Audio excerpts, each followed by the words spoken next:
And I think we're off. All right, well, welcome everybody. This is Design 104. This is our image editing class. And I'm glad that you are joining me, whether it's via the live session or you're at home watching me. This is great. And we're gonna have a lot of fun today. Today I'm gonna do very little slides and more demos in Photoshop. So what I'd like to encourage you guys to do is open up Photoshop. Now, before we begin, I wanted to kind of share a video, just kind of start my video and say hello to everybody out there. And we're going to talk a little bit about what to expect for these upcoming assignments. Okay, we've got a lot of photo retouching to do. We've got 3 images and you're going to choose 2 of the 3, okay? Hey, Christine, thanks for coming.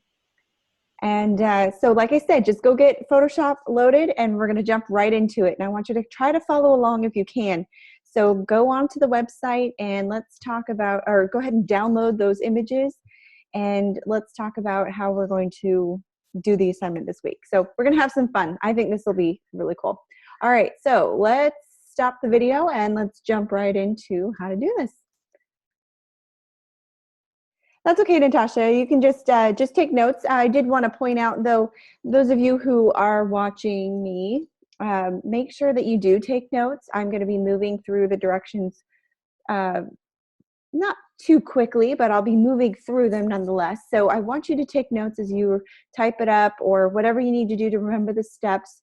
I'll do my best to post some step-by-step instructions for you, but I want you to be responsible and kind of take the notes so that we can do this quicker, I guess, so we don't have to backtrack and go over the steps again. So we've got a 10-minute break that will be coming up after the first hour, and I have a video tutorial that I'd like you to watch during that time. It's only 6.5 minutes. So while you're waiting at the computer, I'm going to give you this link in the chat box.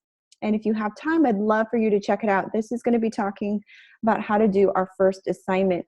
And for those of you who are watching at home via the recording, I will be posting this in the announcement section of the course homepage. So you will have access to this as well. So I'll go ahead and post this. This is a video that was done by Carly. And she's an amazing instructor, and she did all these really short segment videos on how to do these assignments, so that it makes it a lot easier for you guys. So if you're in a time crunch or you just want to get the bare basics down, this is a great place to start. It shouldn't take the place of what we do in class, but it definitely will help you jumpstart your assignment. So go ahead and watch that during our 10-minute break. And let's see, let's keep moving. Let's talk about late work. Okay, so I try to be generous in this class. I know that this is a very beginner's course. For those of you, this is the first exposure to Photoshop or the Adobe Suite in general. So I know that there's a huge learning curve that's going on. Some of you guys have it down and you've worked with it before, but then others, they really, they need that extra little bit to kind of help motivate them. So I like to offer the opportunity to resubmit late work. Not multiple times, but you do get another resubmission opportunity. So if you didn't do so great during week 1, and some of you, everyone should have their grades posted now. If you didn't get the grade that you were looking for or hoping for, don't be discouraged. It's okay. We never get the first time you do anything is hardly ever right the first time. So I have to go through several drafts of my work before I perfect it. So I want to offer you another opportunity to resubmit your assignment if you'd like to make up those points that you lost. This is a great way to boost the grade and also learn from our mistakes, or kind of try to learn where we or see how we can improve. So just be respectful of my time, though. When you do a resubmission, you probably won't get a grade back until the next week's grading. So if you are turning in week 1 resubmissions, you'll get a grade with week 2's assignments. Does that make sense? If you submit in week 2 resubmission, you'll get it with week 3. So hopefully that's not too confusing, but I am available to regrade work. It's usually, these days are different. It's usually on the weekends. So like I said, it just depends on when I can get to it. So just make sure that you guys are resubmitting, and then just email me and you'll get a grade for it. Let's see. think that was just the policy. Let's talk about how we can be the most resourceful in this class. I really want you to take advantage of the video resources that I'm providing for you. There are, not only do we have our 2-hour lectures, and I realize that's a lot to take in, and there's a lot of content that's going on, but to make it a little easier on you, I'm also posting shorter video segments. There are tutorials on how to do these assignments. So for instance, this video link that I just sent you was only 6.5 minutes, but it goes over how to do part of our assignment 1 or assignment 2. So some might be 20 minutes, some might be 6.5 minutes, some are 4 minutes.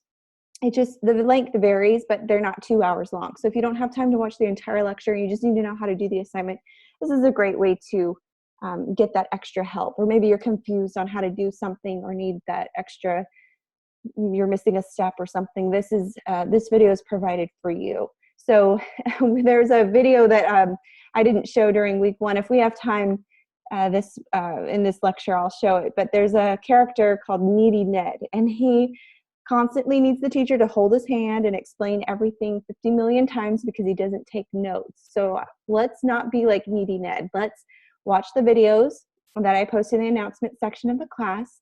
You can pause, rewind, and take notes that way, and then come to class and ask questions during class.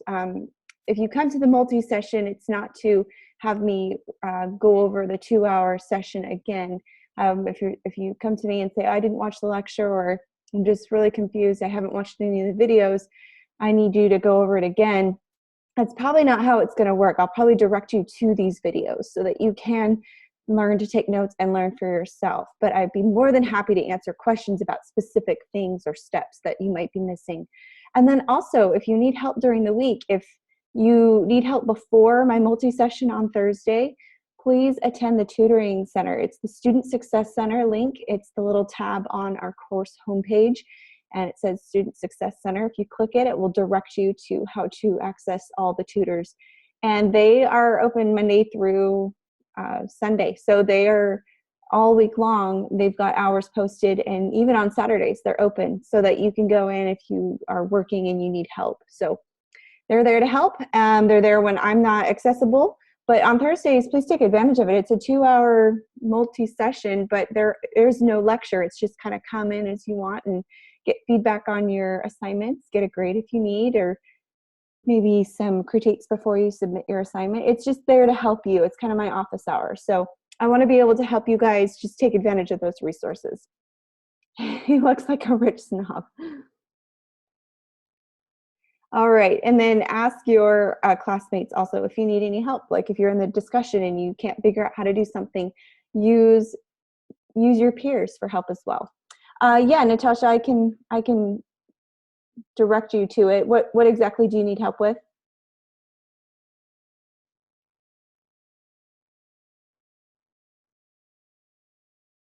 We could probably go over it in class, or I'm sorry, after class, if you need. Hey, Rachel, thanks for coming. All right, so does everyone have Photoshop up? This is our assignment 2. I'm not sure if you guys have had a chance to look at it. Have you guys looked at assignment 2 to kind of see what was coming up? Okay, good. So some of you have. Perfect. There's not a whole lot of directions. So 1, that's a good thing. 2, you should be able to get perfect scores on all of these, right? Because there's not a whole lot to it. There are 3 images. How many are you supposed to turn in?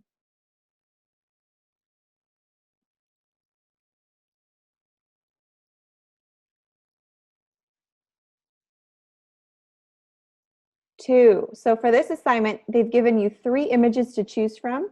You're going to choose 2 of the photos to restore or retouch, okay? So I put these photos here so you can see, and I'll be going over all 3 of them, and you can choose which one appeals to you. This is the real fun part of this class. I love the photo retouching week that we do. I think it's so much fun, and it goes along perfectly with our discussion that we just had about the controversy between retouching photos. You'll see there's some old photos here and new photos. So we're going to get a taste of a little bit of the old and a little bit of the new, of the techniques and how they're used. So yeah, you'll pick 2. You don't need to do all 3.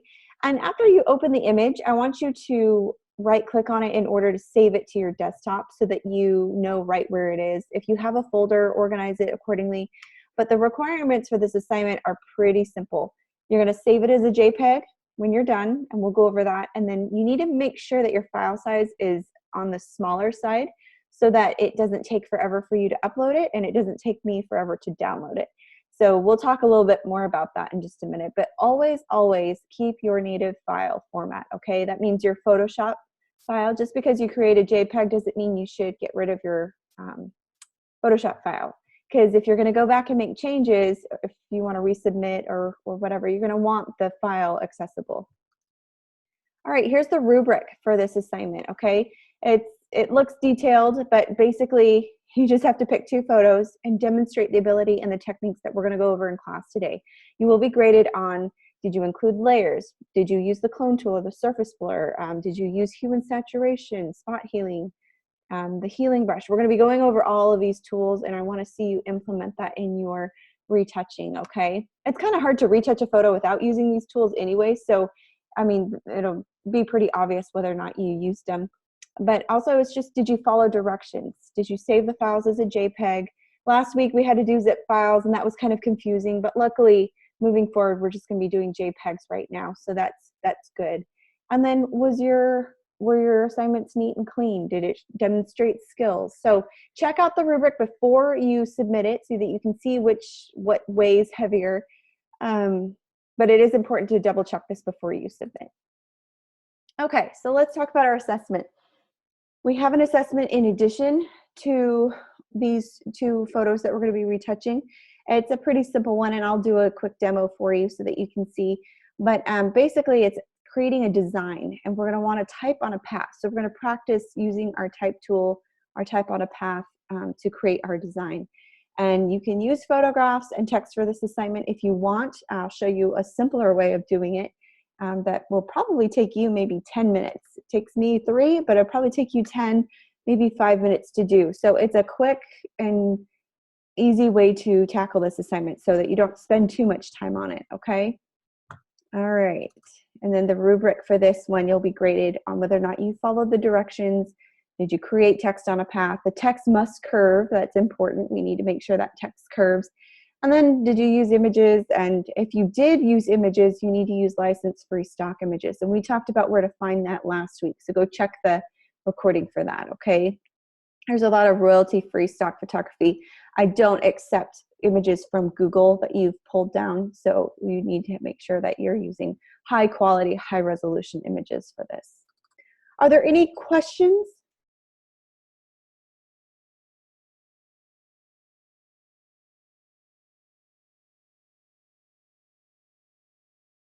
Any questions about the assignment so far?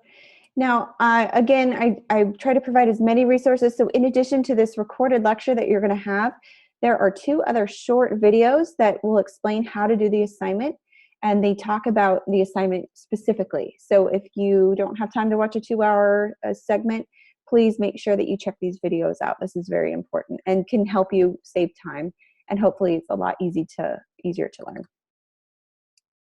Here's another text on a path video that will help you with your assessment. All of these links will be posted in the announcement section of the course homepage when the video recording hits. So you'll be able to find all this under the announcements. All right, and then I will post this again. There's just lots of series of YouTube videos if you wanted to check out more beauty retouching tutorials, but you could probably do a little search on your own on YouTube, and some are more complicated than others, but there's some really good ones out there. So these are the ones that I recommend if you want to learn more about it, if you really want to like dive a little bit deeper into this topic. And also want to make sure that you're aware that the tutoring center is available, Student Success Center, and then we have a class tutor. So if you need contact info, just look at the announcement section and you can contact them if you need any additional help. All right, well, let's stop here. We'll come back if we have time, but I'd like to jump into Photoshop. So we're going to go ahead and close this out. I'm going to jump right in. Were you guys able to download those images by chance? How many of you have those 3 images up and ready? Not yet. Okay, just need a little bit more time. All right. So we've got a few here, and I want to go, they're under the assignment 1. So, or sorry, assignment 2. So if you go to assignment 2, it'll have 3 images that you can download. You can pick 2 of the 3 to submit. All right, so let's talk a little bit about some more tools and tools that will help us. I'm going to move this Zoom box down. Can you guys see my screen okay? Is everything?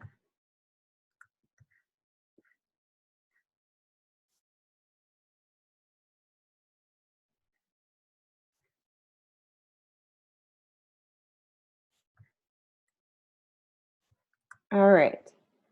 So first things first, we're going to talk about, let's do the beauty retouching one. This one's a lot of fun. There's a few tools that we'll do when it comes to the beauty retouching one. If you notice this before image, you zoom in, you can see a lot of facial flaws.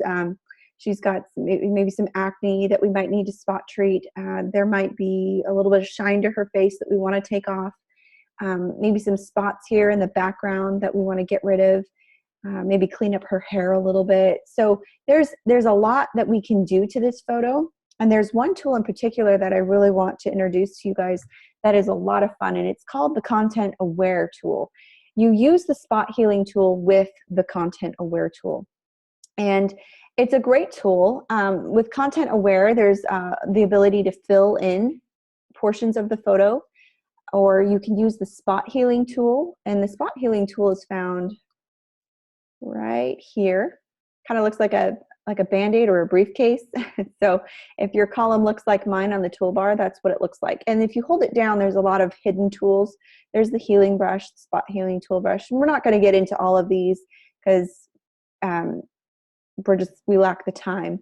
But what I'm going to focus on today is the spot healing brush tool, okay? And with that selected, you can do a lot of really cool things. Up here at the top of the screen, you can adjust the size of your brush. So if you want it really big, you see how my cursor has now adjusted the size, or you can make it really small. And if you need to get in to kind of fine tune areas. So, and you always want to make sure that you have a soft edge on your brush, that it's more of this blurry look to it, because the higher your hardness goes, the less natural the change will look. So we really want to make sure that we have a soft brush. Okay, so that's how you change the size and the hardness of the brush. Now, can you all locate your spot healing brush for me? You can hit J on your keyboard and it will automatically access the tool, or you can locate it on your toolbar. So by kind of smiley face, did you find it, or an okay? Did you find the spot healing brush?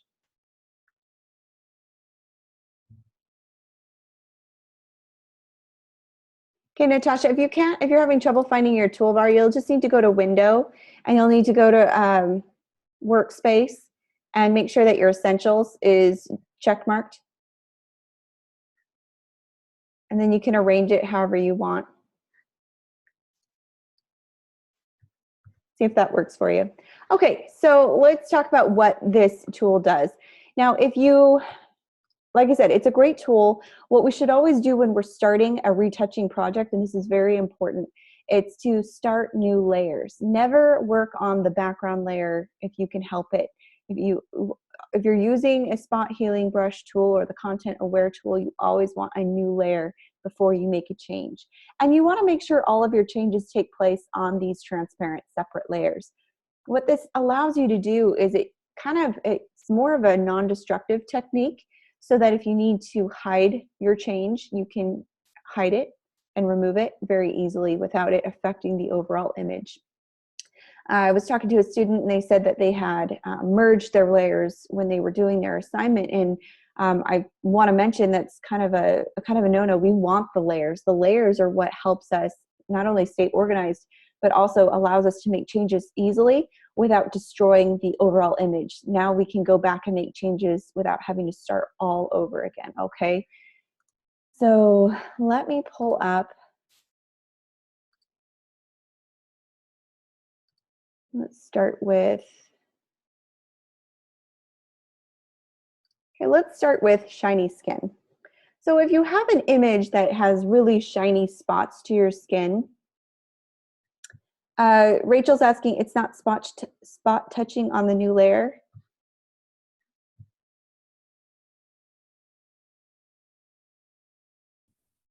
Well, are you already doing it? I recommend just watching the tutorial really quickly, and then we can go over any trouble spots, okay? So let me introduce this tool really quick. If you go over the spot healing tool, you'll have a new option to select content aware. So if you select the spot healing tool right here at the top of your screen, there's a button called content aware. You want to make sure that that's selected. You also want to make sure that sample all layers is checkmarked, okay?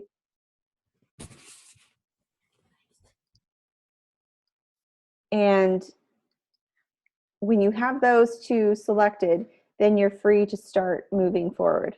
Okay, you can't see my screen? Can you guys see my Photoshop? Who can see my Photoshop screen? Okay, Christine, you can see it? Rachel, can you see it? Okay, Natasha, you might want to sign out and sign back in. Not sure why it's black to you. The others can see it. I'm sorry. Technology is so frustrating. Things never work the way you want them to. Try signing out and signing back in. That might help. Okay, so with the spot healing tools brush selected, you want content aware, the type selected up here at the top, and then all sample layers check marked. Okay, you want that box selected. And what you're going to do is you're going to go, you're going to add a new layer. Remove my boxes. So down here at the bottom, right next to the trash can here, bottom right, you're going to click new layer. All right, and I'm just going to get rid of that previous one. I'm going to zoom in, and you'll notice there's some really shiny spots. Let's start with her lips so you can see it a little bit better.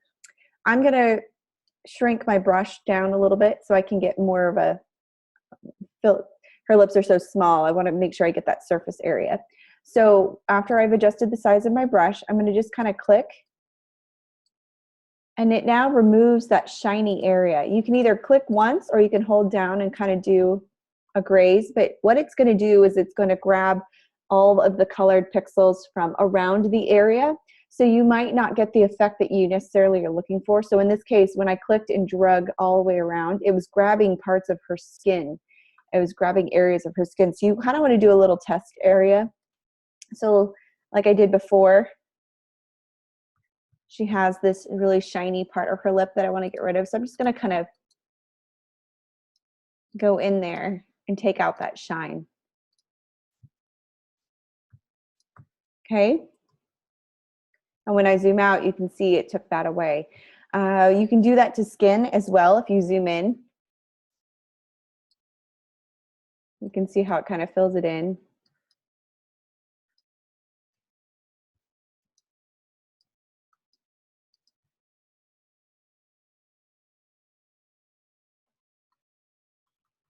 And let's back up. You do it to her nose. It'll be a subtle difference because she's extremely shiny. But as I'm doing it, it's kind of dulling the area.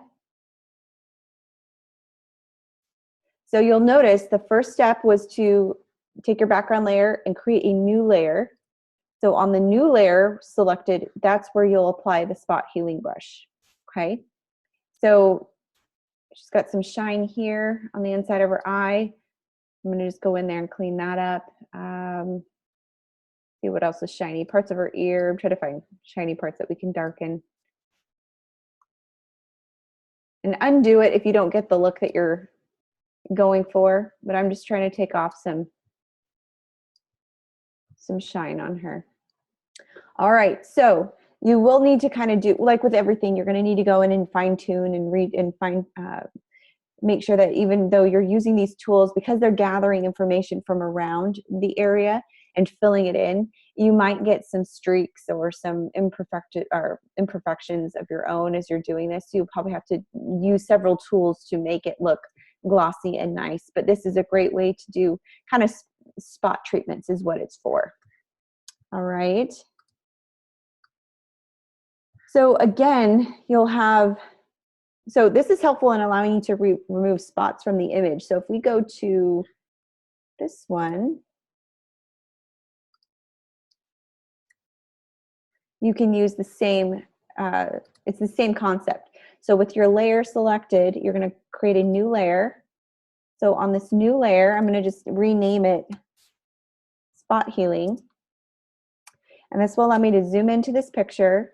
And with my Spot Healing brush selected, make sure it says Content Aware here at the top, and then sample all layers. Same setup as we did with the previous picture. And now I can go in and kind of clean up the acne or a mole that I don't want to be present. So I can kind of click on it, and it kind of removes it for me. So this is kind of nice. So I'm just going to go in and kind of clean up the parts of her face that stick out a little too much. So you see how I'm doing that? I'm kind of clicking just the trouble spots, problem areas. It's quite a cool tool to use. There's a lot of different ways you can go about retouching this and giving her an airbrush look. And so I'll go over a few different ways, but this is a great tool to use if you just want to spot treat certain areas. Like if I wanted to remove this part of this hair that's kind of grazing her face, I can use the Spot Healing Brush tool to help me remove the wispy hairs. And because it gathers information with the pixels around it, it's going to help me clean things up really well. So what you're going to probably want to do is use the Spot Healing Brush tool to take away the pimples or the moles that you don't want present, or the dark spots in her skin, and kind of spot treat it that way. You can also use the Content Aware tool to get rid of small blemishes like we're doing, or unwanted areas of an image. So this piece of hair, maybe it's a little too wispy, I'm going to just kind of clean that up. And what it's doing is gathering information around it. I'm going to clean it up.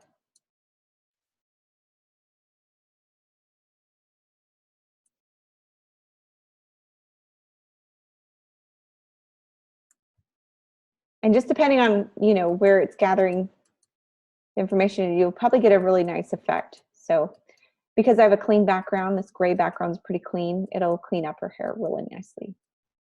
All right, so that's also how you can use it.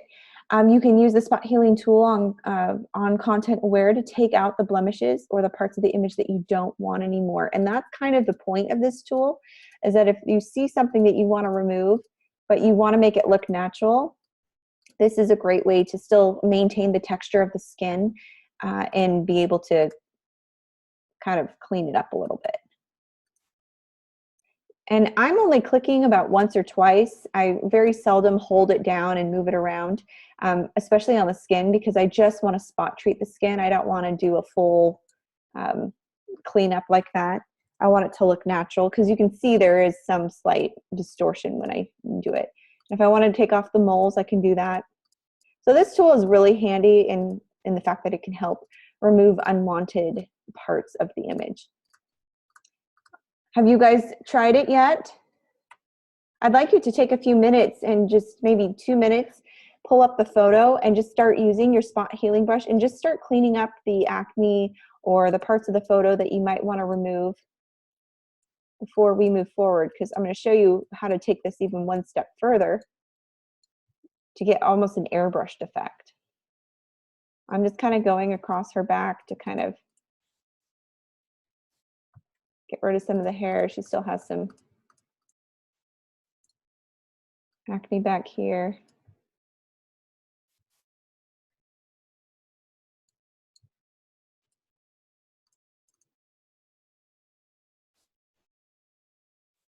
Have you guys tried it yet?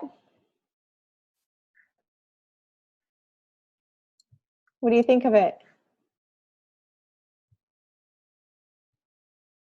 Yeah, it's cool, and it cleans it up nicely. Now, I recommend kind of using it just how it's intended, just kind of spot treating things. Don't go crazy and click and hold and color everything, because I'll show you how to get a more of airbrush effect using a different tool.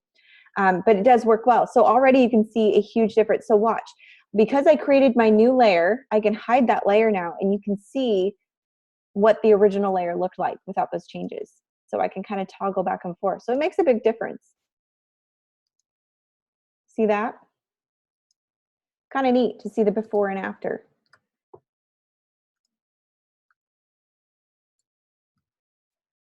All right, so always make sure that you make a new layer before you use this content aware tool.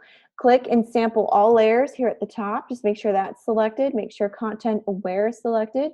And now your changes are on a separate layer so that you can see the before and after, kind of like I'm demonstrating. You can see that. So if you needed to hide that layer for some reason, you could, and it didn't destroy your photo. We call this a non-destructive technique, meaning you've preserved the original photo without, and you've made those changes, but you can hide those changes at any time. So we really want to go for that. So just using content aware, you can click and see just how easy it is to remove it from the picture. It's pretty simple and pretty cool. So now that we have that down, let me show you some other ways that you can use content aware. You can also use, let me see if I can, I showed you how to use it to clean up the shiny areas. You can also use content aware to fill in areas.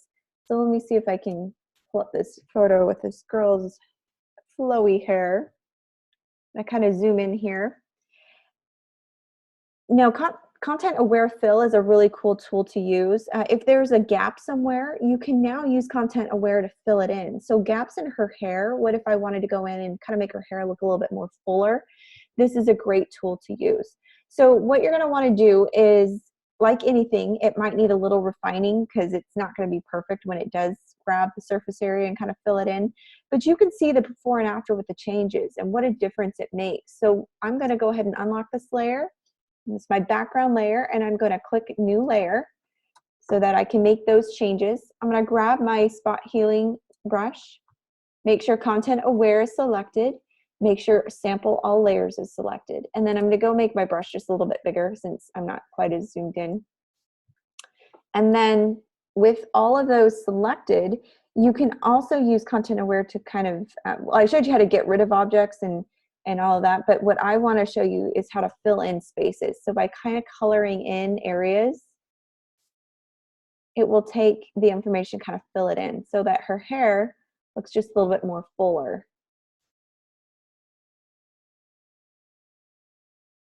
You can see, so you can kind of go in. I'll do something really dramatic so you can see. It kind of, so you'll have to play with it to kind of get the desired effect. Like everything, you're going to have to fine tune it. But this is what this content aware fill tool does. It fills in those gaps. So if you wanted it to look a little bit more fuller, it will. Did you see how that was used? So like I said, same concept. Like anything, you're going to want to make sure a new layer is created before you go in using the content aware. But now that you use content aware to fill, you're going to fill it in this. Just kind of click on the tool that way.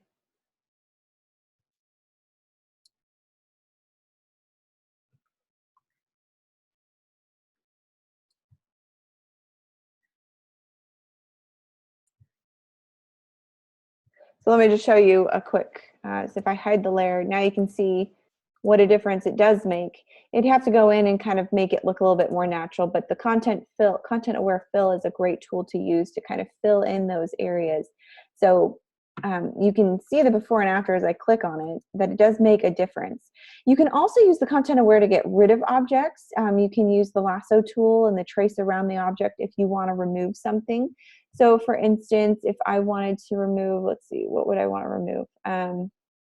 Here, I'll remove this website here. So if I use, you can do two things. You can use the lasso tool or you can use your marquee tool.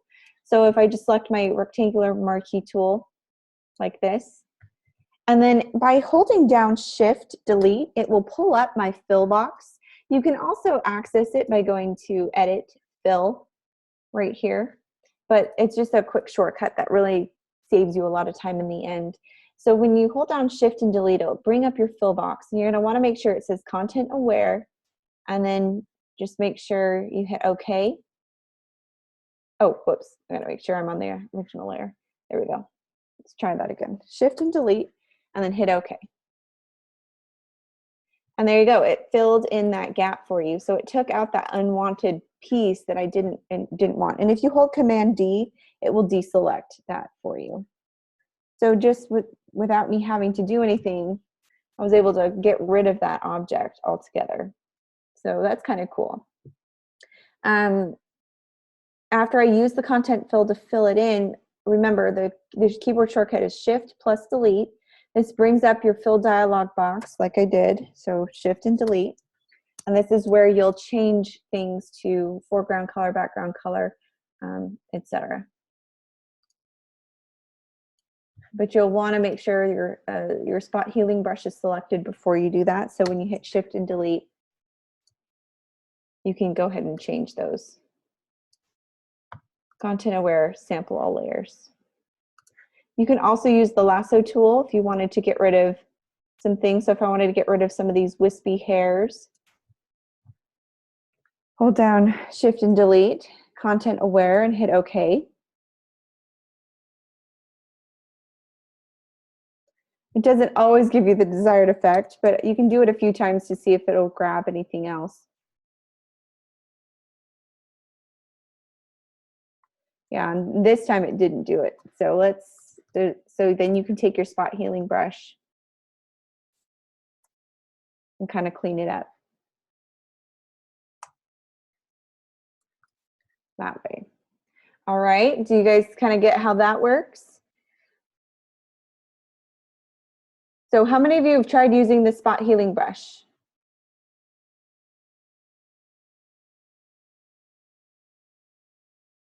Okay, good. All right, so that's one way to fill it in. You can also use it in conjunction with the crop tool.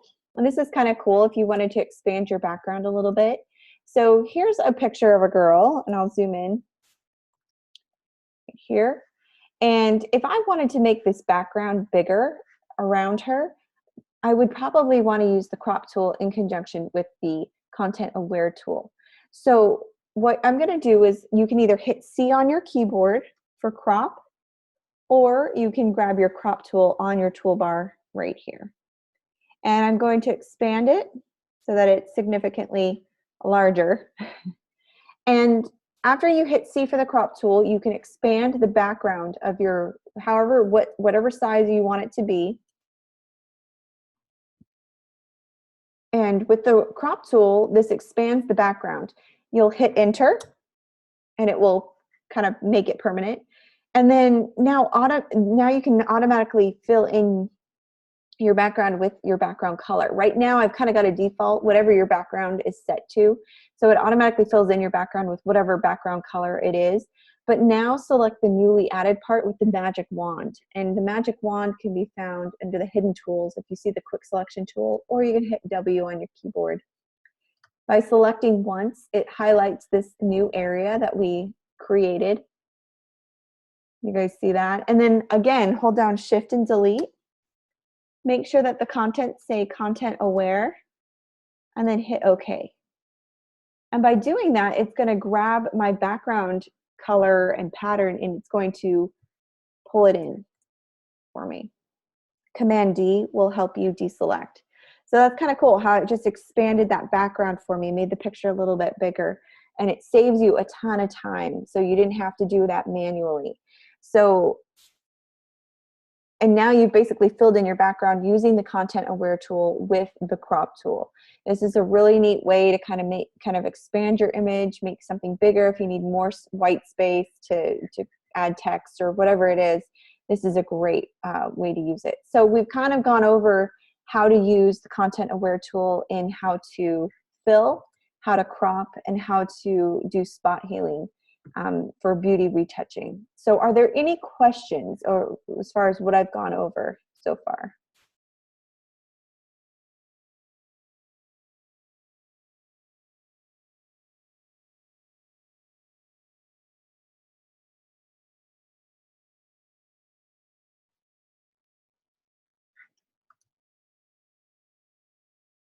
Okay, no questions. No problem. All right, so let's go back to that one photo here, the one where we did the spot treatments and took out all the acne and the blemishes.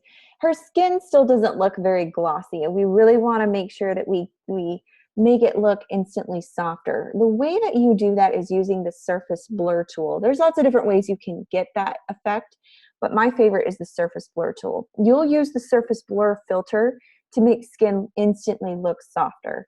It's kind of like airbrushing like a pro. In this Photoshop retouching tutorial that I'm showing you, you're going to learn how to retouch skin like the professionals do. You know how you see that glossy look? This is how we're going to get it. You can make skin look healthy without looking plastic or too blurry. And you'll find that the filter within the other you'll find the filter within the other blur filters. It's kind of under the tab filter.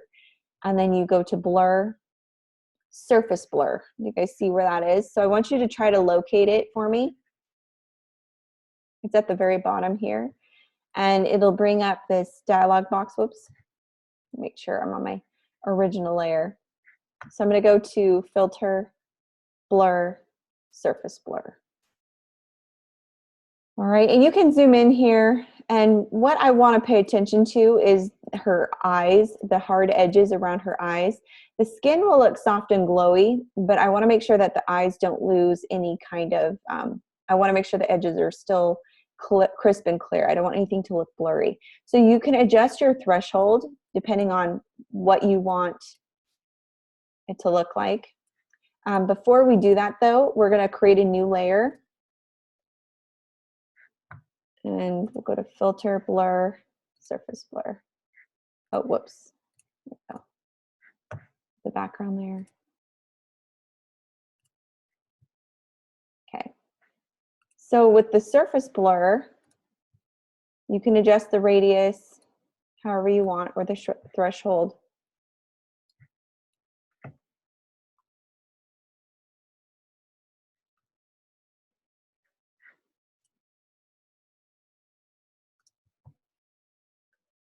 And you want it to look, you still want it to look natural, but you want to give it a little bit a softer glow. Kind of like that. And then can hit OK. And same with the spot healing. Go to filter, blur, surface blur. And by doing that, keeping the same radius and the same threshold level as your original layer, hit OK, and that now cleans it up. So now she's got this really glossy, airbrushed looking skin. So this is a really simple way to create a filter on your photo without making it look too plastic, I guess. I mean, I guess she does look plastic, but you can adjust the intensity of it if you wanted to decrease that a little bit. But bear in mind that this is only a quick fix. It will help reduce wrinkles and blemishes on faces, but you're, for the most part, going to still need to go in and spot treat certain areas. Let's see. I'm going to hide this layer, undo this in the trash can. Okay, so I'm going to start with my original layer first. Okay, 1 second, Rachel. I'm going to see if we can create a new layer on this. See, are you trying, which tool are you using? The spot healing or the surface blur? The filtered blur?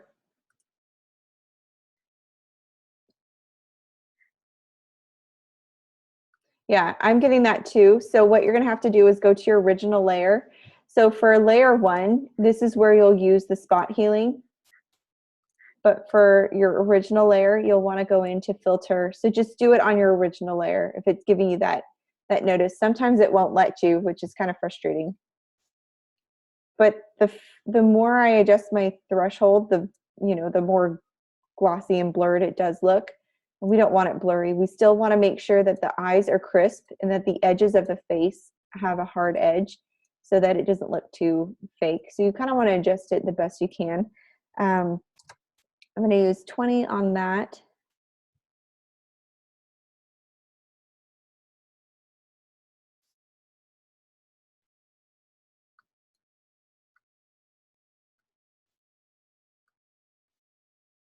and just kind of play with the radius, kind of get that look that you're going for.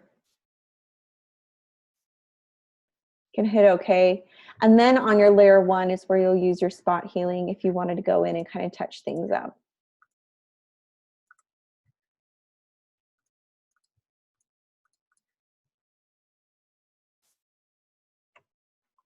Did that help, Rachel, using the original layer? Sometimes it won't let you, so you kind of have to, I think with the overall look, you'll have to do that. But just by doing the surface blur, it cleaned her up quite a bit. It almost does look fake, so you probably want to be able to dial it back a little bit. But this is a really cool tool to use. Do you guys want to share your screen if you've been playing with this? You can work, I'll give you another minute to work on it if you'd like.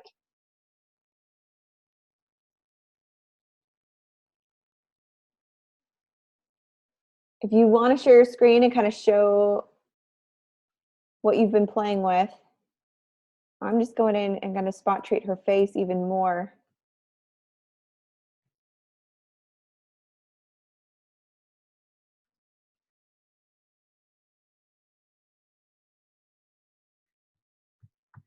That's okay. And if you have any questions, are there any questions? This would be a great time to ask them. So Rachel, were you able to fix that problem? I know sometimes the layer, it won't let you, so you kind of have to do it on the original layer.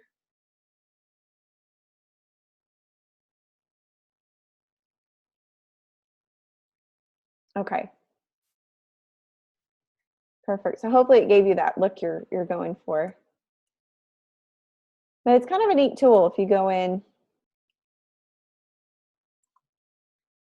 You can also enhance features, which is kind of neat. I'm going to zoom in here on her eyes. And I'm going to select, I'm just using the lasso tool with this selected, and I'm going to go to image adjustments. You can do color balance or hue and saturation. Oh, it's got to be on that original layer.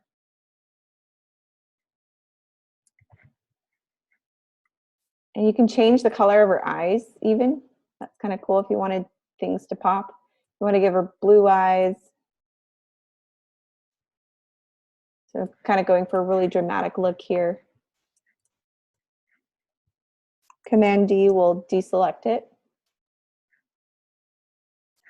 Use the lasso tool. I'm just using the lasso tool and I'm going around the eye and around the pupil.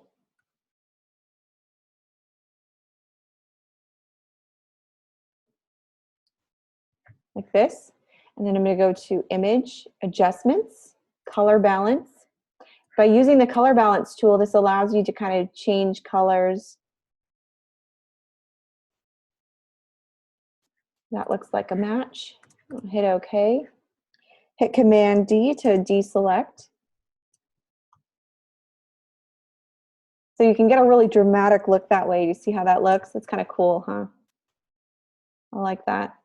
Let's see, what else do we want to do? I can clean up more of her hair here on the side by using the spot healing brush. Whoops. I use that on my original layer. Let me create another layer. Yeah, it's kind of cool. You can use the color balance tool to do that. There's also another area where you can use it. And right now I'm just kind of cleaning up the wispy hairs. And then I'll go back in and show you how to do the eyes. Now that's not necessary for the assignment. You don't have to do that. I just thought it was kind of a cool thing to see.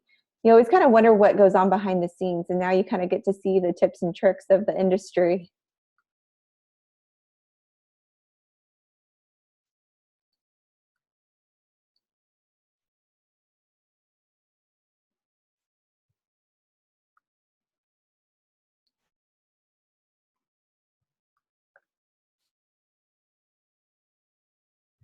Okay, another thing that you can use is the clone tool. The clone tool kind of looks like this little stamp here. Mine is towards the middle of the toolbar.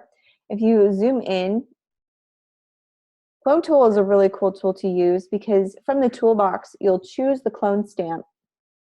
In the options bar, you can set the tool's tip, size, and hardness, kind of like we did for the brush tool. So up here, the drop-down menu, you can kind of, you know, what size do you want? How hard do you want? I like always going a soft brush, a really low hardness, and then depending on the size of my surface area, I'll just adjust the size. The smaller the clone tool or the brush, the more noticeable the clone tool will become. So I don't want it to be all that noticeable. I want subtlety here. So I'm going to just kind of keep my size relatively small. And then with the clone tool, you're going to want to point the cursor at the image area that you want to paint with. What that means is you're going to grab, what it's going to do is going to copy whatever is in your background, and it's going to paste it wherever you're painting. So if you have a very dark, so if you'll notice, it's kind of tricky on a gradient background because you go from dark to light. Let me zoom out real quick. Oops. So here on the far right, I've got a really dark edge, and then on the middle, I've got kind of this white edge. So I'm just going to grab my clone tool, and I'm just going to select this outer light area. And you kind of want to change the opacity on it a little bit so it's not so harsh. And I'm just going to go in and kind of clean it up. I'm clicking and dragging, and at the bottom here, you'll notice there's a little cross. If you can see that on my screen moving, what that is telling me is that's the area it's grabbing from. So as I'm cleaning things up, I need to watch where that cross is going, because see, even now it looks like I'm grabbing some dark area, which I don't want. So I want just the white area. I go in there.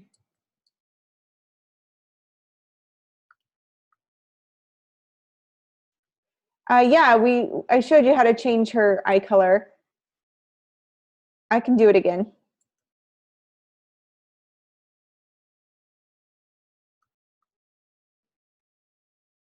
So by using the clone tool, I'm able to kind of clean up the area around her hair. Just like that.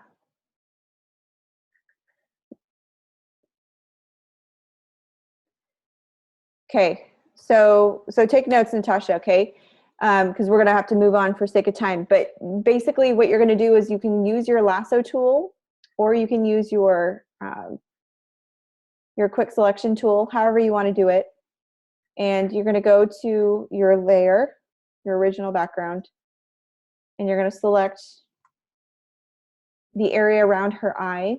You can also use the lasso tool. I like the lasso tool because you can kind of get a little bit closer, a little bit more detailed. So once you've selected it, you're going to go to Image Adjustments and go to Color Balance. And this is where you can adjust the color levels. This will only work if it has color in the photo. If you're on a black and white photo, it's not going to work. What it's doing is you're adjusting the levels of your color wheel, basically. So the more color you add to it, or the more you play with the cursor, it'll either subtract or add that color value, just like that. Okay, so play around with that. Command D will deselect it, and that gives her more of a dramatic look. So yeah, it's kind of cool because you can, I don't know, I like doing with the eyes especially, because you can make it look really dramatic. This is a neat effect. And I think with those few steps, she's done. I mean, she looks pretty airbrushed to me, but you can kind of see how you get that flawless look, and it's pretty awesome. And even just the spot healing tool alone made such a big difference. Just being able to take off those blemishes, the acne or the moles, but using the surface blur tool also helps give it a really glossy airbrushed finish. So you really want to make sure that you combine them, that it's extremely effective. Now the color change isn't necessary for the assignment, but I just thought that was kind of fun to notice. All right, any questions about this particular assignment? We've already learned how to kind of retouch a photo when it comes to the beauty editing. Good question, Rachel. So how did I select the background for the stamp? Are you talking about the clone tool?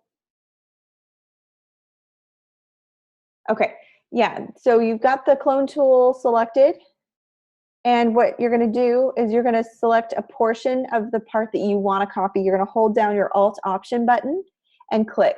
So if I wanted this dark part of her nose to be copied somewhere else, I'll hold it down and click once. And now when I move my cursor, you can see that that's what it's going to paint.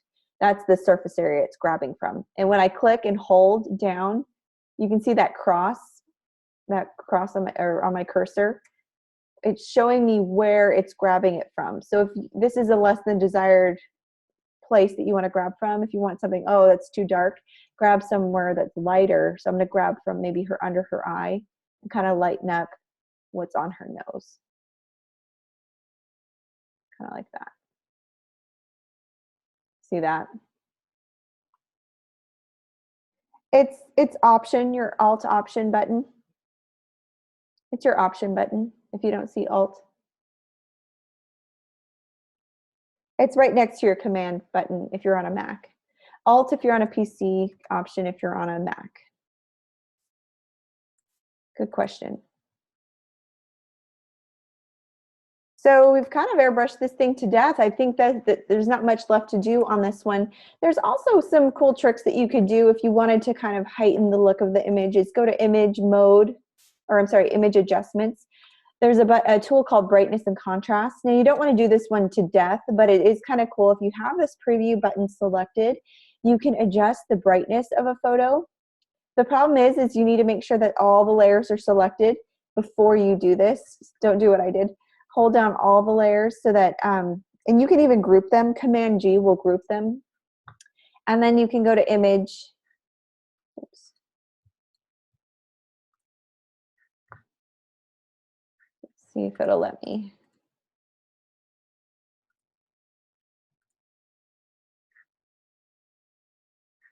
Yeah, it won't. I'm going to have to do it individually. But you can go to Image Adjustments, and probably before you do any of the changes, you can kind of brighten things up a little bit. It will brighten a photo, or it'll darken a photo, or it'll add really strong contrast to a photo if you want more of a dramatic look.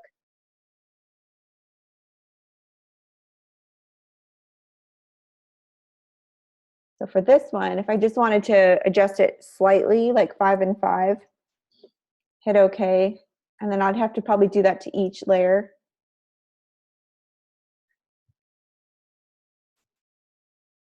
So that there's not such a dramatic difference.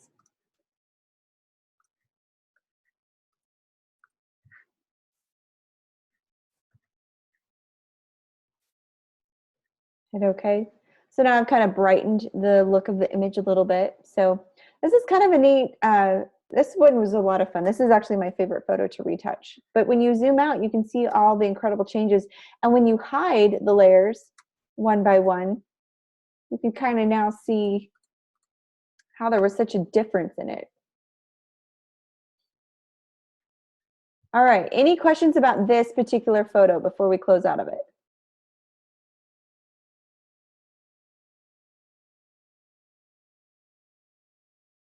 Okay, so we'll go ahead and close out of this one. Oh, real quick, let's go over how to save it. So if you go to File, and we need to save JPEGs, okay? We're not doing zip files anymore. You do definitely want to save your, if you see this black dot in this red circle at the top left, that means you haven't saved your work recently.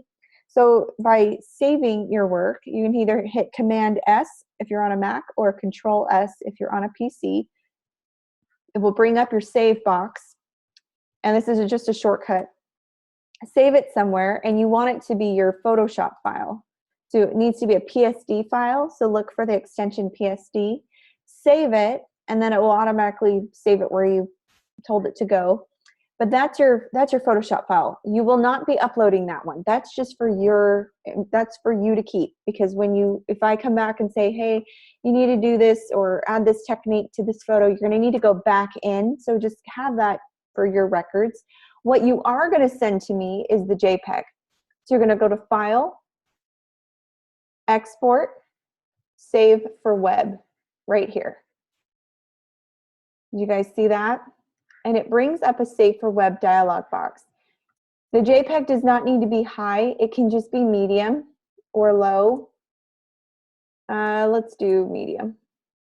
Yeah, medium is probably best. And then just make sure that your image size isn't a crazy number. If it's anything 1,000 and above, you probably need to resize it. But since I'm under 1,000 pixels, I'm okay. You'll hit save. And this gives you a preview of what it looks like so that you make sure you're doing it right. Hit save. And then wherever you want to save it, hit OK. And then the JPEG is what you'll upload, okay? Are there any questions on how to save a JPEG in Photoshop? Pretty simple.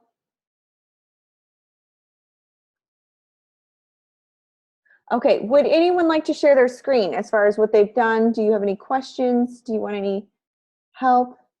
Yeah, Rachel, how can I help you?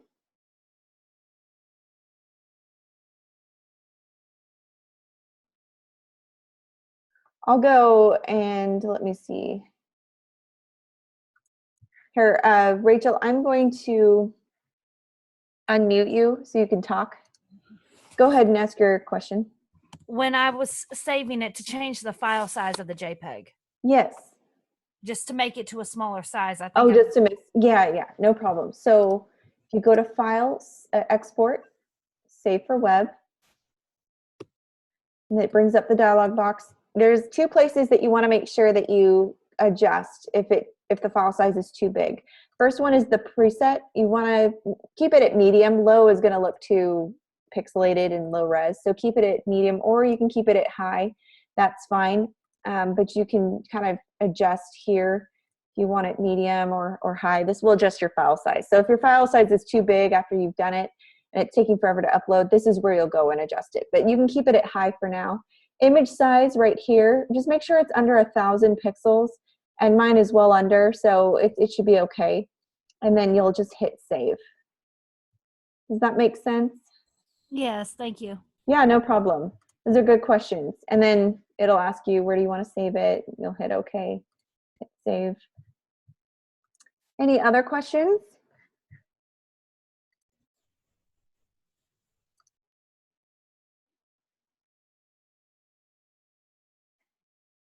So Rachel asked about changing the size, and I wanted to show you where to save the JPEG. That's very important.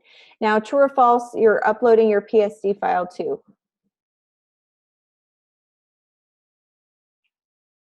False, right. Just the JPEGs. That's all I need. So you should just have two files that you'll upload, and that's the two pictures that you choose. So in this first hour, we did the retouching, the beauty image. That was fun to do. So I'm going to close out of this one. I showed you guys how to use the content aware, and then in conjunction with the fill to make the background bigger. So I'll close out of this one because we're done with this one. I also showed you how to use the content aware fill tool to kind of fill in the gaps if you were to wanting to make something look fuller or more clean. And then the content aware tool, spot healing, kind of how to take out shine, how to take out blemishes, how to make things look a little bit more airbrushed. So this is a really important tool. The reason why it's important is because as we move into our assignment, we're going to be needing to utilize that tool quite a bit. We're going to use that tool first when we go in there. Now, earlier in class, I sent a link. It is 6.5 minutes long. It's perfect to watch during the break, and I encourage you to do it. Here's the link again. I'd like you to watch it while we take our 10-minute break. If you don't have time, just watch it at a later time. That's fine.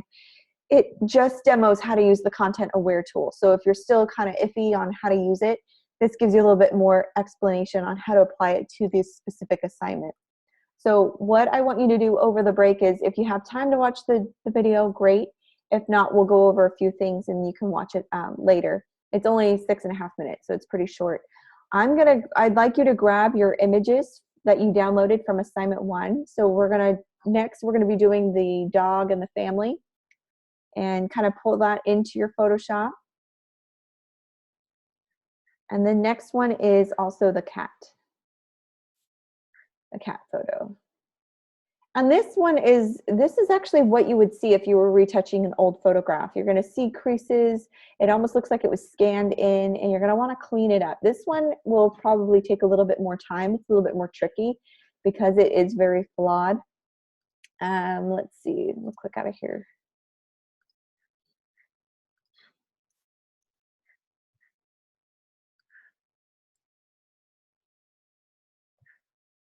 Let me see if I can find the original photo.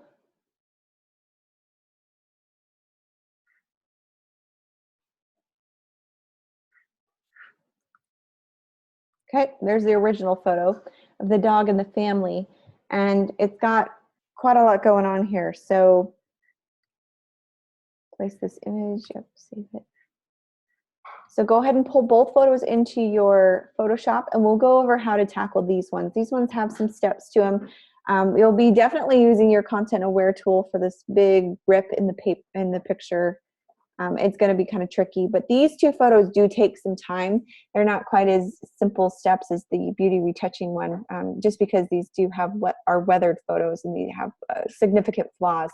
So it's going to take a lot of detail work to go into these, but check out that video if you have time.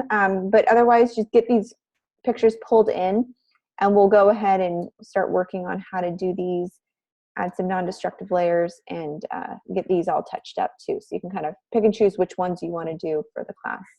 All right, are there any questions before we go to our break?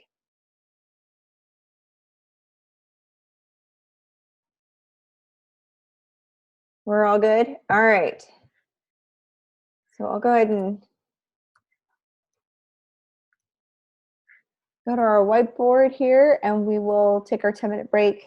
If you have time to watch that video, I really encourage it. You might be able to get a head start.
All right, so we're back. And I saw there was a question about a video. Looks like Christine answered it. Yeah, there was actually a whole slew of videos. There are two more Vimeo videos that go in conjunction with the assignment that you can watch.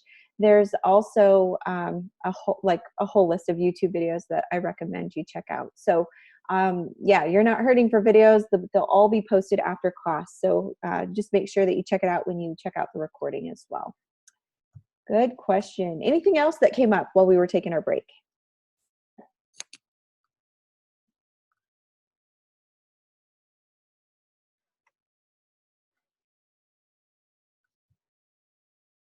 Are you guys getting used to the spot healing tool? And the content aware?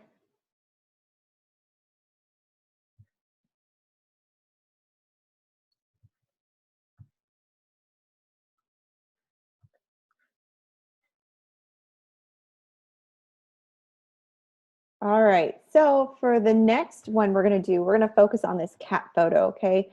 Let's tackle this cat photo for just a minute. There's a few things that you're gonna need to do, and I'll put these steps, there's about 18 steps to it. You don't have to follow exactly along, but there are a few things that will be noticeable, like this eye is missing, and we're gonna wanna replace that eye eventually. So let's start with the first step. So you're gonna go to your adjustments layer. So I'm gonna make sure I'm on my layer 1.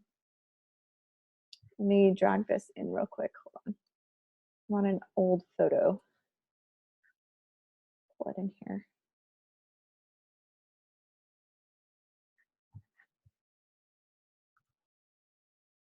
One second.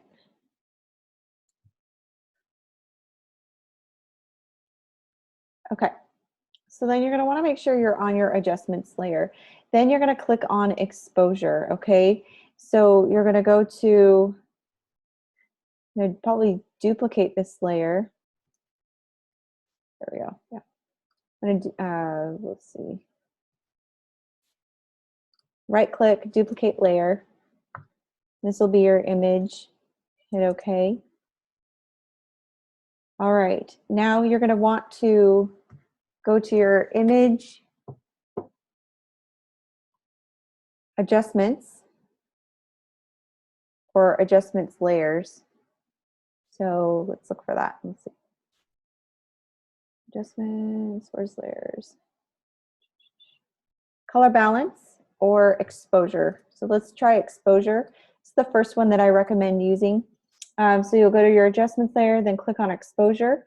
You're going to want to increase the exposure just a little bit, just to get the details in the shadows. You don't want to do it too much, so I recommend just doing it slightly. And you'll notice as you do it, you're kind of changing the brightness of the picture, but you don't want to do it too much. So I just say keep it subtle, okay? Just like that.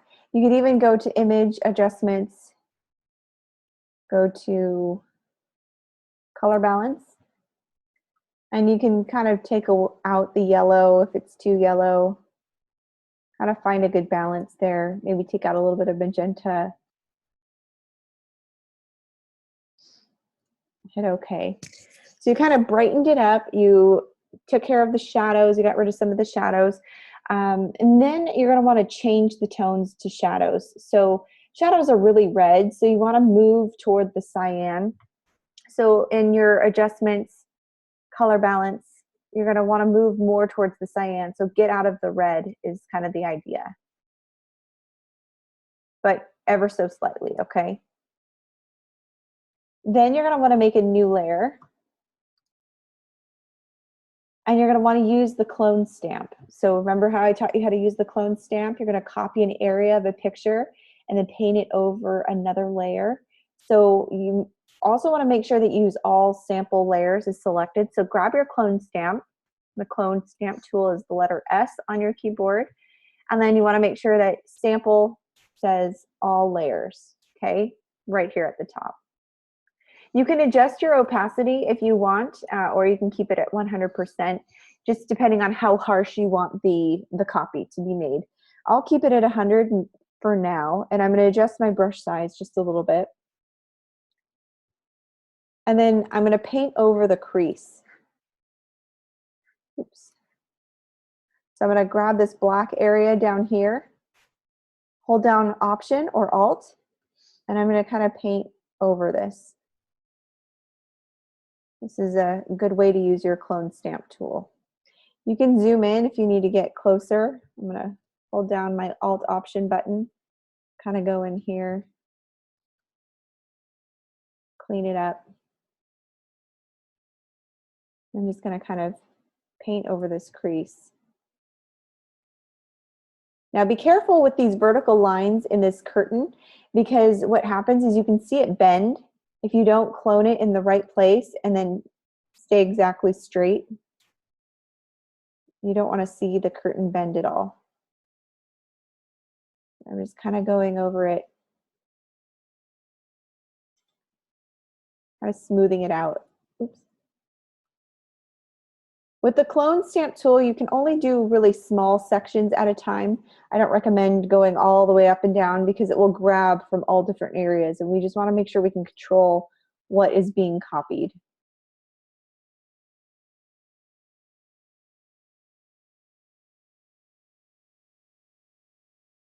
Again, I'm going to go through here and just kind of clean it up.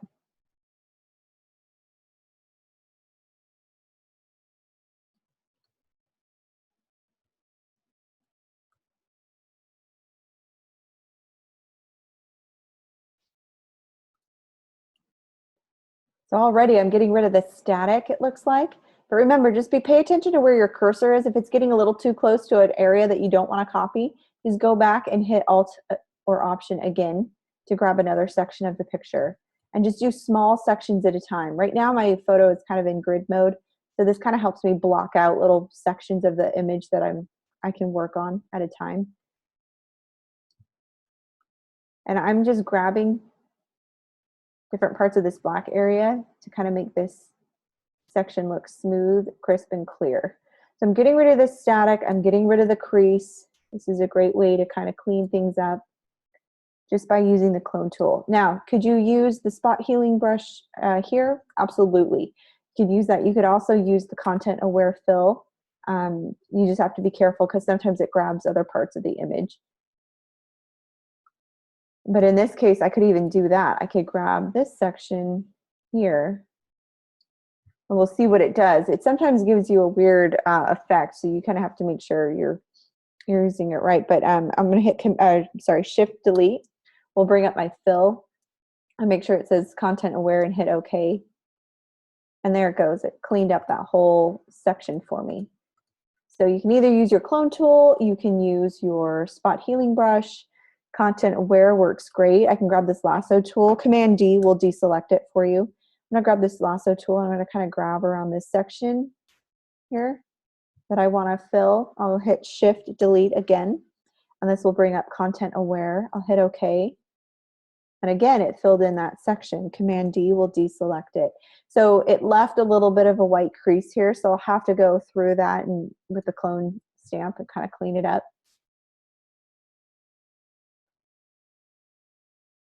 Now it gets tricky when you start seeing two different shades of color. This blue meets this black. You kind of have to do it tastefully and very carefully. I recommend adjusting the opacity on your clone stamp tool just so that you can start getting, it's not such a harsh change, maybe 50%. Kind of go into this blue area, hold down the Alt Option button, kind of go in there as best you can. Grab different parts of the area so it doesn't look like it was all copied exactly, but I'm kind of going here at the bottom.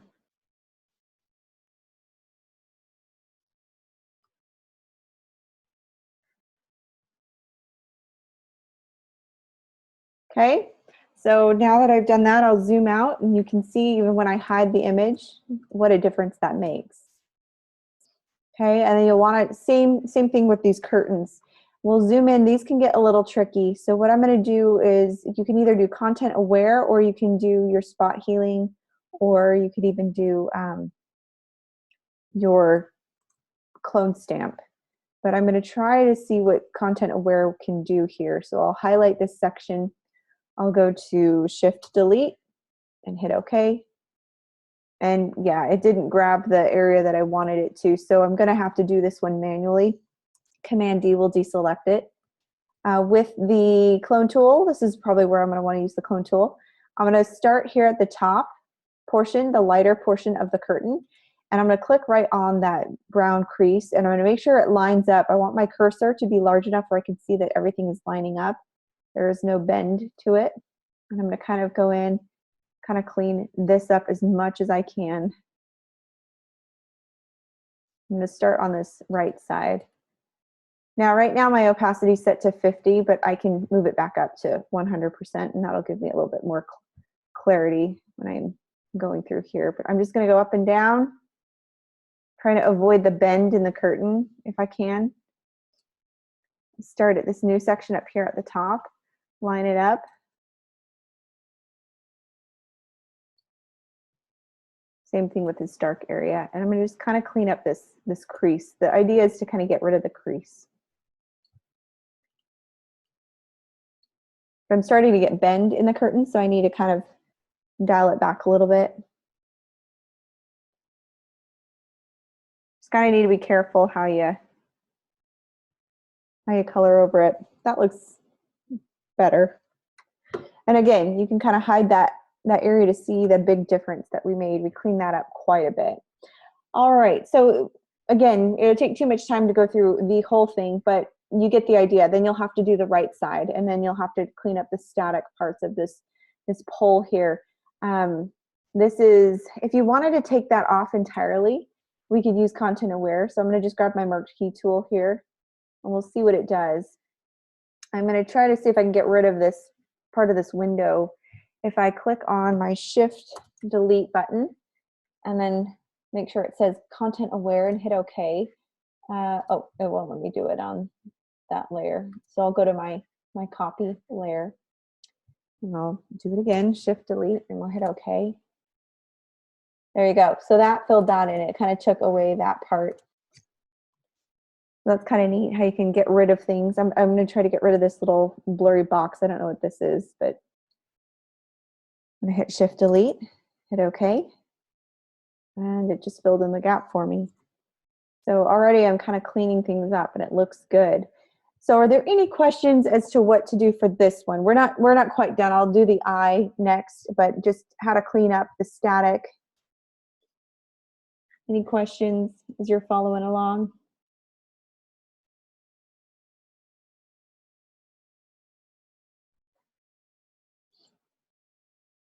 Okay. If not, we're going to move on. Okay, so we're going to zoom in a little bit so you can see how I do this. I want to grab the eye of the cat. As you can see, he's missing an eye, and we don't want him to be a one-eyed cat. So we're going to grab our elliptical marquee tool. You can find it under your hidden tools. I'm just going to grab a circle, the circular part of his eye here. Oops, I need a new layer. Go to image.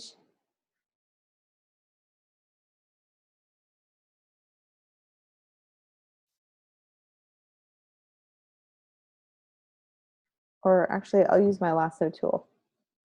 Let's try that. There we go. Circular marquee tool.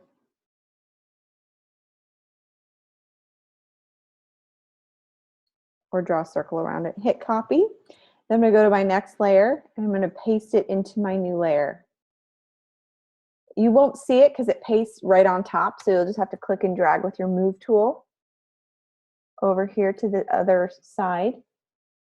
Now you can use the marquee tool, you can use the lasso tool.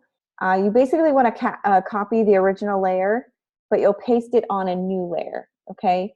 So you'll copy and you'll kind of merge the cat's eye eventually, but right now we're going to put this eye right here and paste it so it's right here. And you're going to go to Edit, Transform, and then you're going to go to Flip Horizontal right here.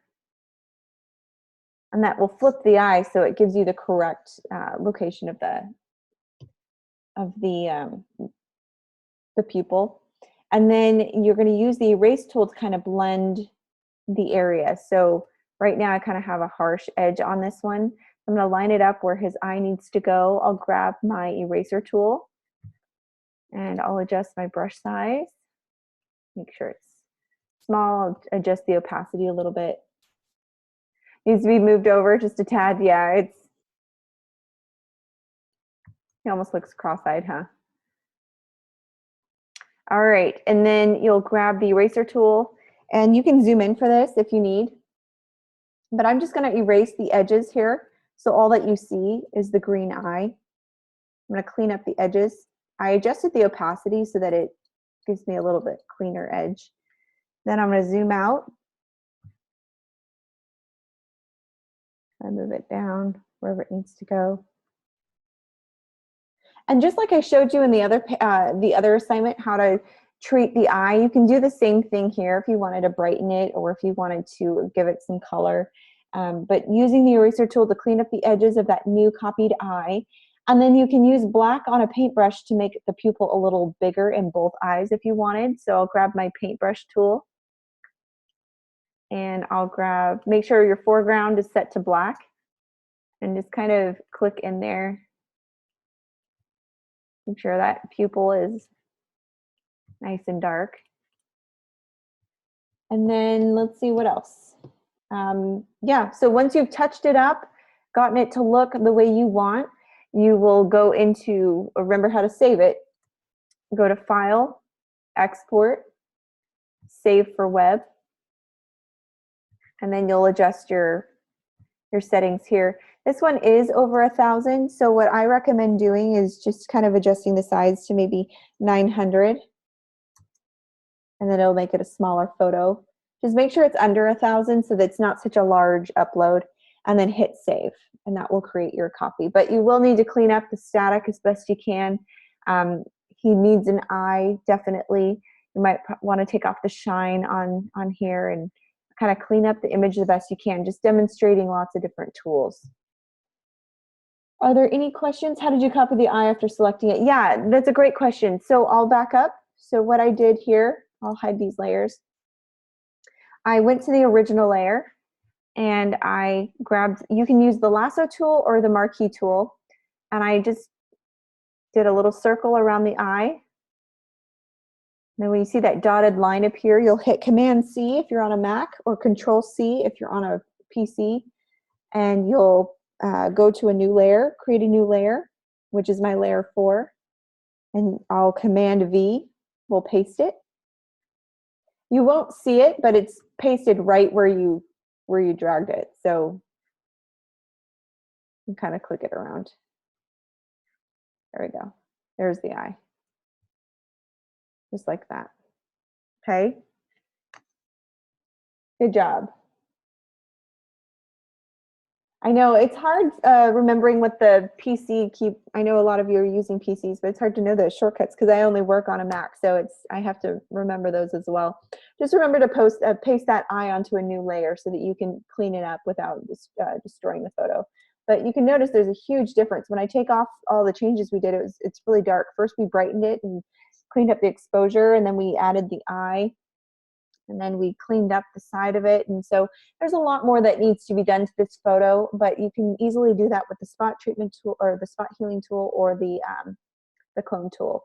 And you'll just have to go in there. If you want to make sure you get extreme detail, you can kind of zoom in so you can, and then kind of shrink your brush a little bit so you can get the finer parts of the face and the body if you need.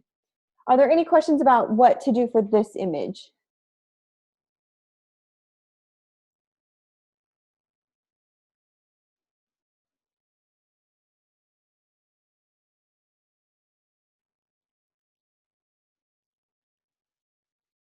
Anything?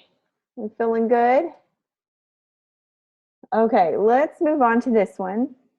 This one's fun. I like this one. This one's got some water spots, some rips and tears. So it's going to take some time. But what tool would you use to get rid of these little spots?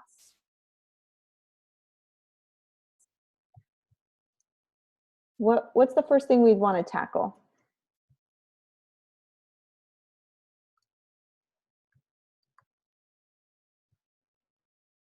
Any guesses?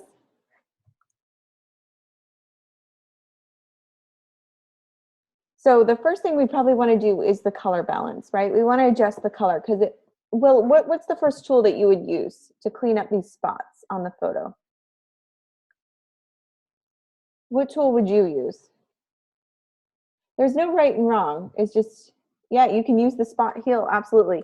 So if you click the spot heal, make sure the type is set to content aware, make sure sample all layers is selected, and you can go in and spot heal. You need to create a new layer to do that, and you can go in and spot heal.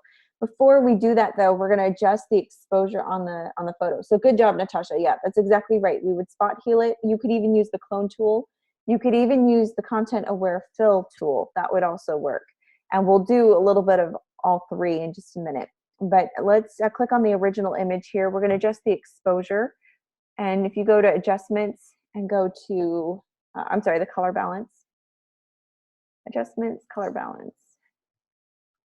And then here is where we want to adjust the colors. We want to decrease magenta by increasing the green in the midtones. So we want to lower the value of magenta. And we want to bring in those green midtones. So it almost, because right now it looks so red. We want to bring in that green. Not too drastic, but we want it to look different enough. So I've got about 28 there on that one. I'll hit OK. So now that the color balance is corrected, now we're going to go to our new layer. Okay, our new layer that is selected, and this is where we're going to do the spot healing.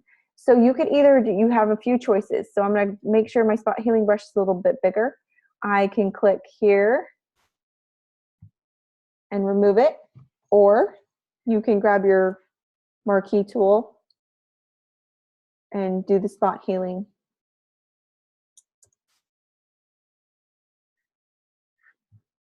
Oh, it doesn't seem to like that. Hold on. I'll use the lasso tool. Oh, it won't let me do that. So probably the best option would be to just spot heal it on the new layer. There you go. Kind of click, and a little circular motion will kind of help grab all of the area that you want to copy, and just kind of go through. You don't want your brush to be too terribly big because you don't want it to, see, even that grabbed the wrong direction of his hair. So I need to make my brush a little smaller.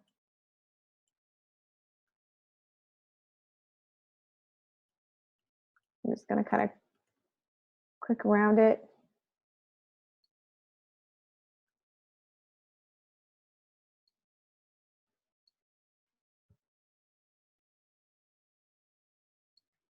There we go. I'm just kind of going, clicking around. This is a great tool to use to get rid of those unwanted blemishes that you just really don't want to mess with, and saves so much time. Okay, so I've been using my spot heal tool. There was a bat in the house. Where? I don't believe it. Where is it? Oh, you. Your house. I thought you said there was one in this house. Okay, you'll just have to catch the recording, Natasha, okay? We're moving full speed ahead. All right, so just use the content aware, or you can use the clone tool on this part if you want. Capture. Okay, so that's kind of how you do those little spot treatments, and we're not going to have time to go over all of those. But what I do want to show you is how to get rid of this little rip in the paper. So now, I know you're wondering about that big tear and how we're going to get rid of it. It's going to take a little bit of work, but you're going to want to use content aware first, okay? So create a new layer, and you're going to, you can use the clone stamp if you want, or paint in the recreation of the background using the samples from nearby pictures. You can also use the spot healing tool as well to blend and make things more natural. So what you can do is use the clone tool, and you can kind of, in a circular motion, kind of go across, kind of clean it up that way. What happens though is it starts looking like it really was cloned. So what you can do is also grab the lasso tool, grab around it, and go to Shift, Delete, hit OK. And it didn't quite give me the look I wanted, so I'm going to create a new layer. We'll try it again. Let's see if it'll give it to me this time.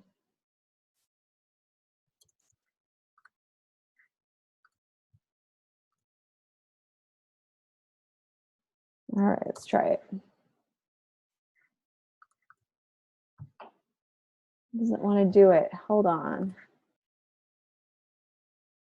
Maybe I should have done it first. Okay, so it's not directly editable, so I'm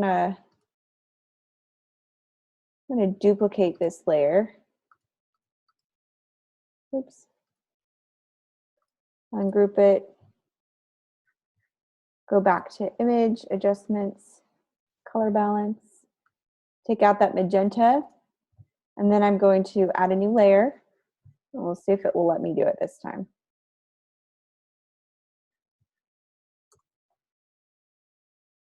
Nope, I guess not. So I have to do it on this layer. Okay, so what it did was it kind of filled in a little bit, but it did not grab what I wanted it to. It grabbed more grass than it did tree or bush. So what you probably want to do is you can do it a few times. Sometimes it gives you different values each time if you wanted to kind of see what else it gives you, but it doesn't seem to be doing what we want it to. So what we can do is use our clone tool or our spot healing. And I think the best route would be the clone tool. I'm going to kind of go in here.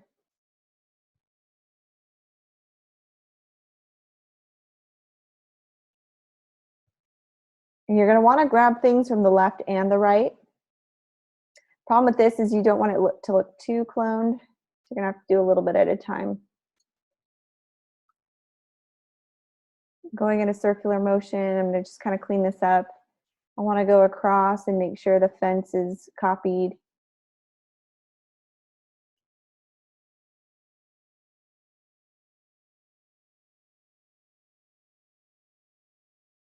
I'm going to grab different parts of this so that it looks a little bit more natural.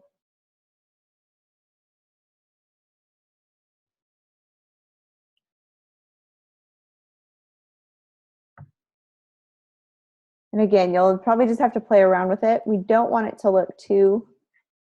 I'm even going to grab some of this tree over here on the left. Kind of have it fill in some gaps.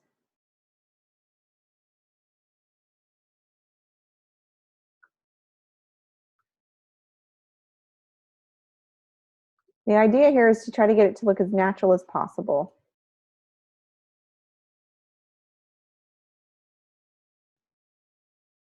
And you want to just kind of get rid of all the areas that look like it was copied. I'm going to fill in some more gaps here. And once I do this, I can use my spot healing and I can do my content aware and I can kind of fill in portions.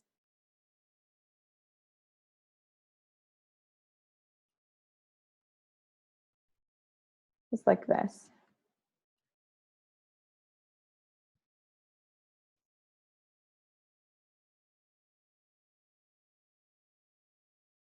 Yeah, that's a good point. So Christine is working on it too. She also just did the shift and delete. She filled it in a little at a time. So let's try that. That's one way to do it, is kind of do the clone. The only problem is it kind of looks like it's starting to get copied several times. So I'm going to hide this layer. And kind of back up here. We'll go back to the original. Okay, so what she did was she grabbed portions of it. Let's see, I'm gonna adjust this exposure, I'll hit okay. And then you just did little pieces of it. Let's see if that works. There you go. Yeah, that's great. So you just do a little at a time. It'll take some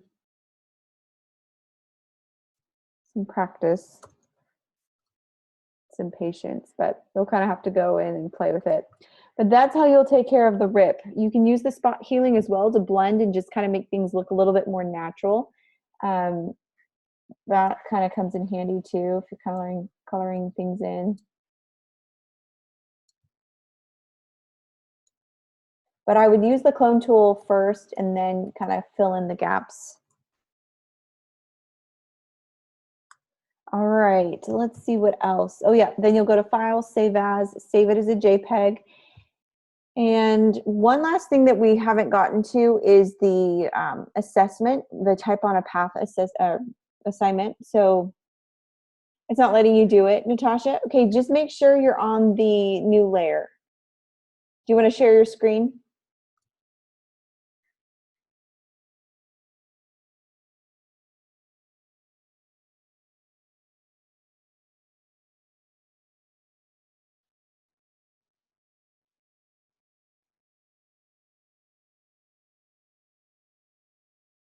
Remember to hold down Option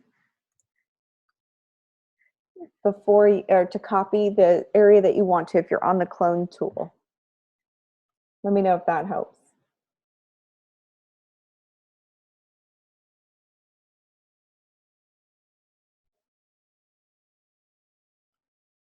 Okay, deleted the layer. Okay, all right, so let's go to File, New.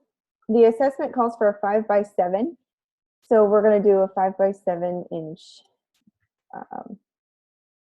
new document. So let's go to File. My thing is just a little slow, so bear with me.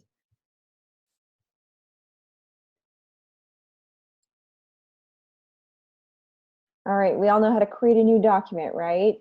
So we're going to shift gears here. Now we're going to be typing on a path. So we want to make sure that we fulfill assessment 2. It's a pretty simple one, just text on a path, but we need to create some kind of a design with it. So we're going to go to make sure that our dimensions are 5x7. It doesn't tell us, they didn't put the units of increment, the increment of measurement on the assessment 2, but I'm assuming it's inches because that's makes sense to me. So we'll do width is 5x7, or I guess, and then hit OK. All right, so now we've got our basic square here. You can create a really custom background if you wanted to. And we can give it some color, or you can give it some color, whatever you want to do. There we go, like that. All right, so now I've given it a really cool background. How did I do that? Well, after I've created my artboard, I just clicked on my gradient tool. And when you click on your gradient tool, you can click and drag your mouse in any direction. And what this line does is it tells you the direction that the gradient will go. So if I want it to go up or across, it gives me a completely different look and feel depending on the direction that it's going. So I'm just creating a custom background. The default is black and white, but once you grab your color picker, you can click on a color and then click and drag, and it will add that color, that gradient. Okay, so I'm going to go with a darker blue here because I want it to be noticeable. I kind of go in and fill it in just like that. Now remember, during week 1 we talked about adding shapes and how to add a custom shape. Does anyone remember how we do that? You click on your shapes, hold it down. There's all these hidden tools. The custom shape tool is right here down below. Some of you may have more or less depending on if you've added any, or if you can even download these shapes now, but you can grab a shape like, let's see, let's do this heart. Hold down Shift to constrain proportions. Oh, and before you do that, I'm sorry, after you click on custom shapes and you select a shape you want to go over here to the left where you see the word shape and the little drop down menu. You want to select path. What that does is it's going to outline the shape for you. It's not going to fill it in with a color. It's just going to outline it. All right, and as you can see, it's just this outlined heart. Then if you go to your type tool, which is T on your keyboard, if you hold down the T, it'll allow you to type horizontal or vertical type or type mask tool. It gives you all these different kinds of options, and you can click, hold over your cursor, and you see that blinking cursor now. Now you can actually add some type. Your custom shapes tool, Rachel, will be under your shapes tool. So if you find a rectangle shape or ellipse tool already on your toolbar, just hold it down, and then your custom shapes will be the very bottom. If you still can't find it, I'll have you share your screen and we can look for it together. So the first thing you want to do is adjust your type up here. You can adjust the font size. I'm going to make it a little bit smaller so I can fit more words onto the heart. And then you can give it a font, kind of customize the font. The cleaner the font, the better. I don't recommend doing something too fancy because it's hard to read and probably won't look as good, but you can play around with it. I'm just going to pick Gil Sans. And then, let's see. I just pasted the filler type just for now, for sake of time. You're going to want to give your font a color. So let's see, I'm going to do black so you can just see it. There we go. So now you can see that I've created a type design, type on a path design.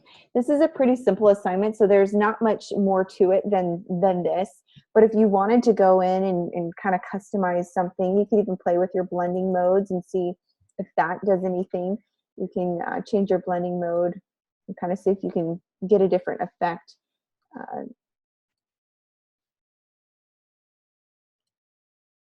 Kind of play around with it. You'll probably need to change the color. If you do black, it probably won't show up quite as well. So you can highlight your text, double click on it to highlight it, and then you can adjust. Oops. Highlight my text. You can give it a different color. Now you really can't see it, but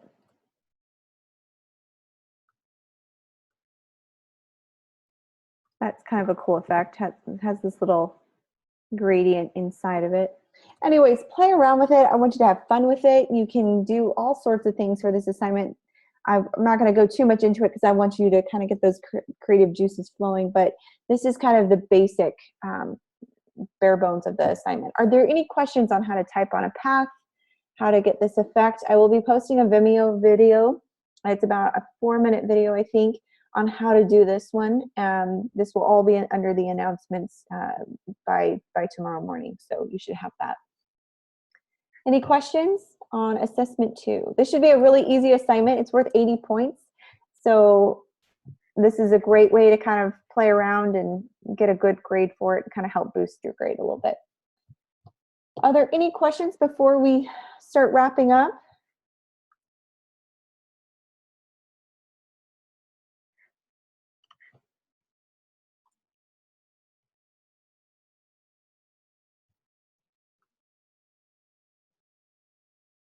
Okay, if not, we'll finish this real quick so you can kind of see what it's supposed to look like.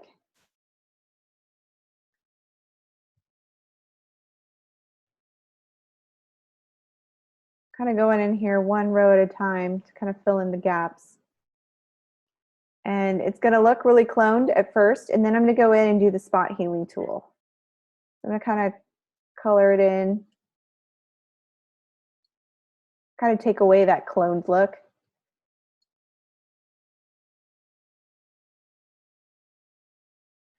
And then I'm going to even grab this part of this tree over here,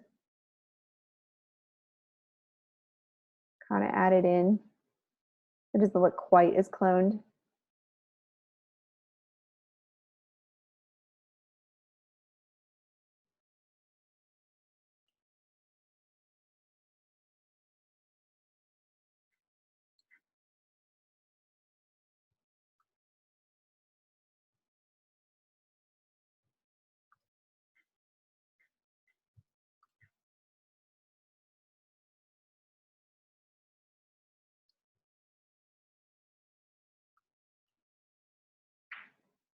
widen the trunk a little bit.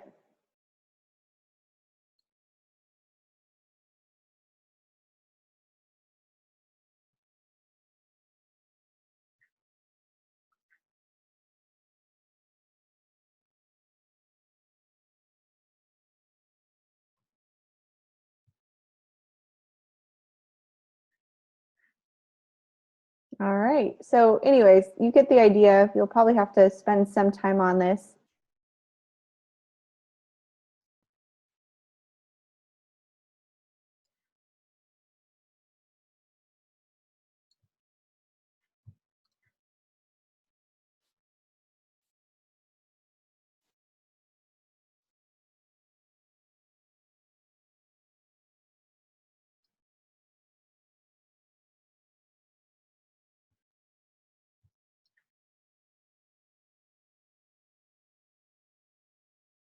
And then I like grabbing a portion of it and going across, just like that.